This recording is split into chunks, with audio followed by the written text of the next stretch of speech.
A few years ago, I wrote a book. I want to read a couple excerpts from my book called The Education System is Broken.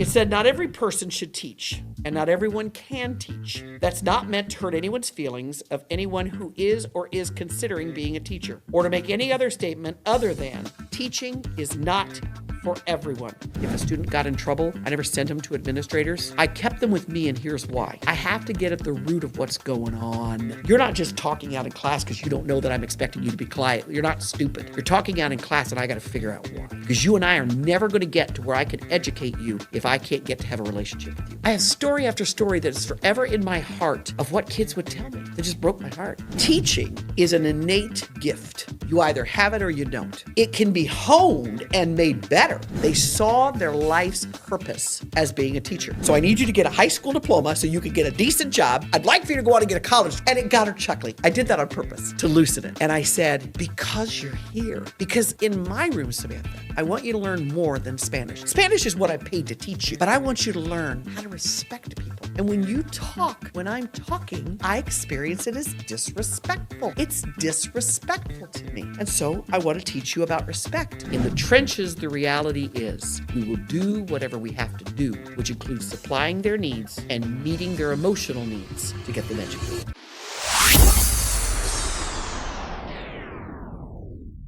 Hi, everybody. Cathy Tooley. Thanks so much for joining us today. Boy, I'm ready for this topic today. We're going to talk about teaching in the trenches. I really want to give those of you that are not educators, I'm going to pull back the curtain on what's happening. This is not a trash talk of education. This is a reality. So it's a reality of what's happening in our school. As you know, those of you that have been watching the podcast, I've been around education now for 40 years, 20 years in the classroom teaching and 10 years in the building as an administrator. So I've been around education my whole life. And it's always interesting to me when I watch TV shows, there's a lot of them out there that are really good about schools. And some of them I can laugh at, and some of them I think, what school have you been at? Because no one that I know is teaching like that. A few years ago, I wrote a book. I want to read a couple excerpts from my book called The Education System is Broken. But I call all of the chapters, if you will, curtains. Because what I really did in this book was pull back the curtain, if you will, and tell you what's happening in education. And I'm old, so I have to put my glasses on. So I'll read a couple excerpts from you. It said, not every person should teach, and not everyone can teach. That's not meant to hurt anyone's feelings of anyone who is or is considering being a teacher, or to make any other statement other than teaching is not for everyone. Teaching is not that fallback profession when everything else in your life didn't seem to work out, so you decide, well, I guess I'll teach. Teaching is a calling. Teaching is life's work. It is and will always be about the heart. Teaching has to begin with the heart and with that intimate knowledge that it is above everything else that we've talked about thus far and everything that will yet to be talked about in this book, the definition of who a human is to become a teacher. Successful teachers have the heart for teaching. One of the things I've known my whole life, and I've had the beauty now as an administrator of hiring incredible teachers. Teaching is an innate gift. It is, you either have it or you don't. It can be honed and made better. Skills can always get stronger, but you know it. And so when I interviewed people, what I was looking for was a passion, was someone that had that passion. They saw their life's purpose as being a teacher. I always think there's a difference too between, I hear people say all the time, well, I left that profession because it just didn't fulfill me, or I left that job because it just didn't complete me, or I decided that I would change complete careers because I always knew that I wasn't meant to do that. I never had that experience. From the day that I was born, I knew I wanted to be a teacher. And truly, truly, truly gifted teachers know that too. Now, sometimes they took a different road to get there. And I always use my mom as an example. My mother retired, and when they moved to Florida, she went back to nursing school. at 51 years old. And when I asked her, Mom, why are you doing this? I mean, Dad was of retirement age. He was a little older than she was. And she said, because I always wanted to be a nurse, but 4 kids came along before nursing school could. And I've seen many teachers come through our field that way. They chose to stay home, or maybe they took a job out of college, or maybe they went to college to study one major. But there was just this gnawing in them that I am meant to be in a classroom. That's who I want to talk to today. We need you. We need you. Teaching is not something that you can just decide, well, I'm going to go into education because I get summers off or Christmas break off, or go talk to a teacher about what that really looks like or doesn't look like. I don't have time on this episode to talk about that. But teaching is something that you innately know you were called to do. And that's what makes successful teachers. Successful teachers are successful because it's their calling. It's their purpose, just like anything in life. So I'll step away from education for a moment. Anyone who is happy, truly fulfilled in what it is they're doing every day is happy and fulfilled because they're doing their calling. People think it's about money. Well, I'll be happy and fulfilled when I make $200,000 or $300,000 or $500,000 a year. And sure, making more money is nice, but my dad used to say this all the time. You will spend as much as you make, and you will not what you don't. My husband was a medic, and I was a teacher for years, and we raised 3 kids and had a house. And you can look in this camera, it doesn't look like I've starved to death in my life. But we did with what we had on the salaries that we had. We were happy. So many people are out chasing a dollar instead of not living in their purpose. And if you're living in your purpose, my dad used to say all the time, you'll never work a day in your life. If you love what you do and you're doing what the Lord called you to do, you'll never work a day in your life. But teaching in the trenches is hard. It's hard. We expect so much of our educators today. There was a day that I remember, because I'm as old as it's been a while, that the most important thing that I had to worry about every day was my curriculum, my assessments, and teaching. And now, as we coach teachers with my company every day, they get to be the guidance counselor. They have to first make sure the child is clothed. Schools' responsibility have taken on feeding. We now have more social workers in our schools today than what we did 5 years ago. CPS is involved on almost a daily basis. Police and security are heightened beyond belief than there was no such thing as an armed security guard walking my building 40 years ago. So kids are scared. Kids are not always safe.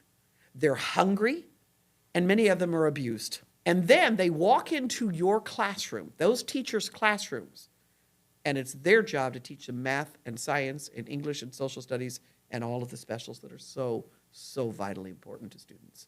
That's the reality of a teacher. I can remember so many times, and I taught high school. I think my elementary colleagues in many ways have it worse because my high school students could at least verbalize what was wrong with them. A kindergartner or a first grader doesn't necessarily have the vocabulary to verbalize that, but my high school kids did.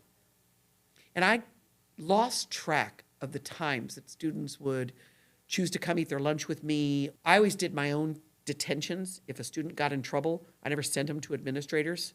I kept them. Tip for you teachers. I kept them with me, and here's why. I have to get at the root of what's going on. You're not just talking out in class because you don't know that I'm expecting you to be quiet. You're not stupid. You're talking out in class, and I got to figure out why. Because you and I are never going to get to where I can educate you if I can't get to have a relationship with you. So I would keep them in detentions. And I have story after story that is forever in my heart of what kids would tell me that just broke my heart. That is not anything that I went through, not anything that my 3 children went through. And I think, how are you even here today? So I want to share a couple of them with you today because they're just a cherry on top of the sundae that is the trenches of what educators are living in today. I had a student sit with me one day after school, typical kid, she just wouldn't be quiet. Now, I can personally relate. As someone who loves to talk a lot, I swear, and then every time I would say something to her, let's call her Samantha. I would call her out in class, Samantha, why are you talking? She always did the, I'm not talking. Any of you teachers relate with that, right? When I saw her mouth move, I know she was talking. So she was serving a detention wasn't her first one. Most of the other detentions prior to that, she pretty much clammed up. I tried to talk to her, but you could just tell. She had decided that I was her arch nemesis. It probably took me 4 or 5 detentions before one day she cracked. And I said, Samantha, you and I have got to figure this out. It was only like October. I know some of you are thinking, yeah, school started in August. She's got her 4th or 5th detention by October. And I was starting to think, I don't know much more. I might have to start involving administration. She was on the borderline of defiant. Her talking had now gotten gamish, if you will. And some of your educators are listening to this going, oh, I know that kid. I know. This time I said, you got to help me. Help me help you. And she looked up from her book and she looked at me and said, I'm trying to figure out why you care. Why do you care? It's Spanish, Miss Tooley. Like I'm never going to use it again in my life. Why do you care whether I pass your class or not? That's what I can't figure out. So you want to work on this relationship thing, you think? Answer that question for me. And I sat there for a second. I knew why I cared. But I was teaching in a public school system. So I couldn't say what immediately came to my mind, which is because you're a child of God and you've been put in my classroom and it is my job to teach you. I couldn't say that, separation of church and state, and I respected very, very clearly where my boundaries were. And I said, can I ask you a question back? And she said, maybe. I said, well, let's just see where we go here. What makes you think I care? And she said, well, and she started rattling off 5 or 6 things that I did. You always call on me. You laugh with us. You compliment my outfit. Nobody's ever said anything about what I wear. If anything, I've been mooed at and called fat my whole life. And you told me one day I was beautiful. Do you remember that, Miss Tooley? I don't. And I said, she rattled off 4 or 5 things like that, but she rattled them off with an edge. Like I'm going to tell you this, but I'm still right. You don't care. Let me show you how much you don't care. And I said, thank you for sharing that with me. Now, let me tell you funny why I care. You, Samantha, are my Social Security. It is your responsibility to graduate from high school, to get a job, and to gainfully pay my Social Security someday. I'm going to retire. I'm older than you are, and I need you to be working. So I need you to get a high school diploma so you can get a decent job. I'd like for you to go out and get a college degree, but we'll talk about that later. That's why. And it got her chuckling. I did that on purpose to loosen it. And I said, because you're here. Because in my room, Samantha, I want you to learn more than Spanish. Spanish is what I paid to teach you, but I want you to learn how to respect people. And when you talk, when I'm talking, I experience it as disrespectful. It's disrespectful to me. And so I want to teach you about respect. Because long after Mrs. Tooley is a distant memory, a fond one, Samantha, a fond one, you're going to have to respect bosses and police officers and security people and all kinds of people in your life. And I want to teach you to respect. And you know what she said? She leaned back and said, I never thought about it that way. And no one's ever talked to me about respect. But that makes sense, Miss Tooley. And I never had her in detention again.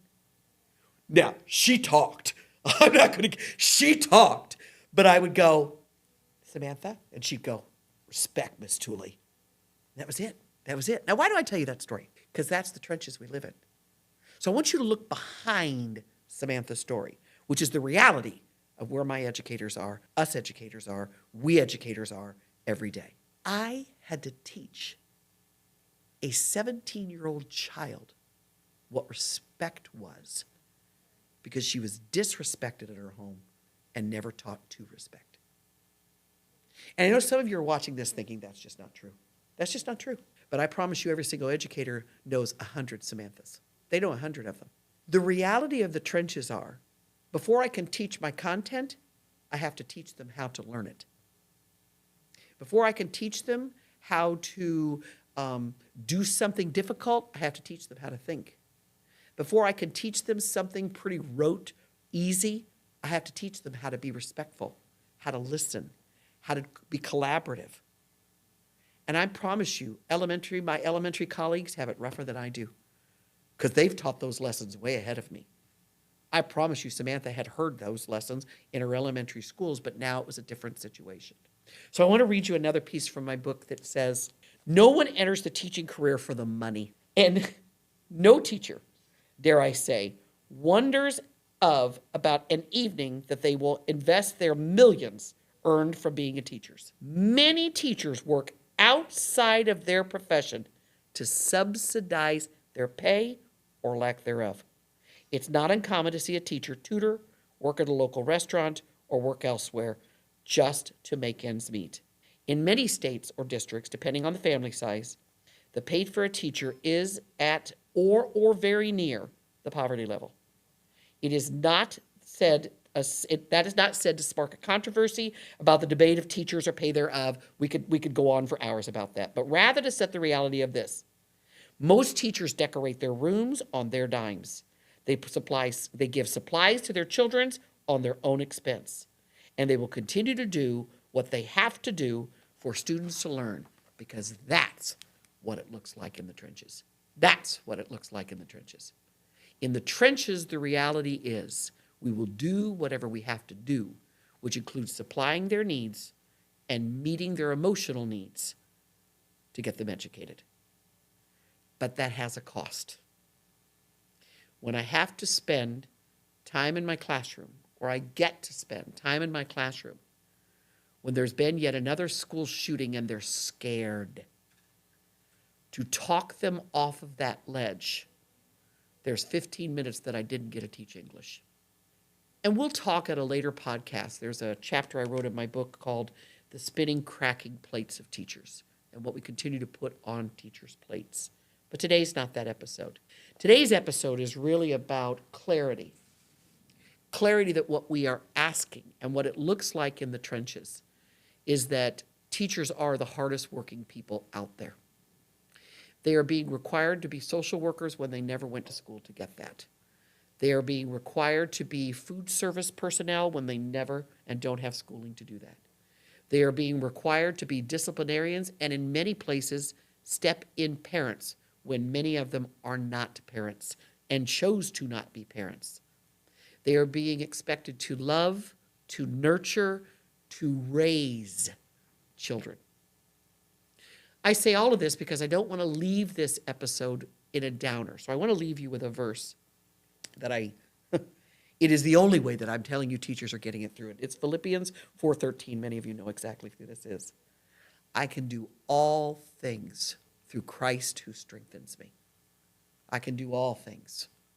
So I want to talk for just the last minute or two that I have today, and that's to those of you in the trenches. I want you to look in this camera right now, and I want you to know there's someone who sees you, who hears you, who feels you, who is you.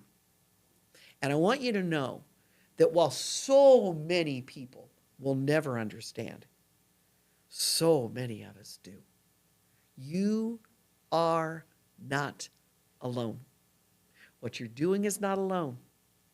And the rewards for you in heaven are greater than any rewards here on this earth. So while you're at Walmart later today, buying yet another series of binders for that child who never seems to have a binder, or while you just listen to a painful Samantha story and think, oh, I don't know if my heart can burden this, I want you to pull Philippians out and remember that you can do all things through Christ who strengthens you. You are in a called field that most people never get the gift for. So keep this episode for those days when you think, I don't know if I was meant to do this. Oh, you do. I wasn't meant to do a podcast, yet here we are sitting. You're watching this. And I know, I just felt it when I just said those words. Someone heard those words, and that's why I'm sitting here at this podcast. So you brush off those shoes, you brighten up that lipstick, you put on that suit, and you go back in tomorrow and make a difference, just like you do every other day. And from one educator to another, thank you from the bottom of my heart. See you next time.